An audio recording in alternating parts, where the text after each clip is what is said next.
و از این منبر فعلا اعلان می که روز 16 انشاءالله اگر امکان باشد و زنده باشیم یک صحبتی روز 16 روز 16 نوامبر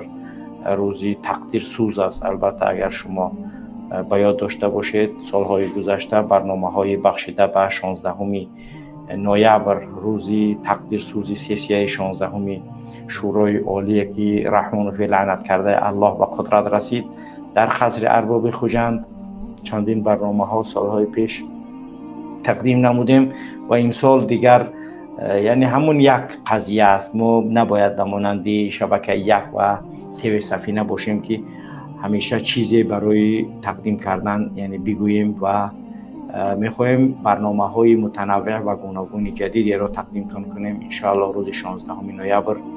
برنامه داریم با اشتراک استاد محی‌الدین کبیری که بعضی سوال‌های در مورد سیسیه 16 شورای عالی و برداشت‌ها و آن چیزهایی که ایشان از اون قضیه آگاهی دارند و می‌دانستند و بودند و می‌فهمند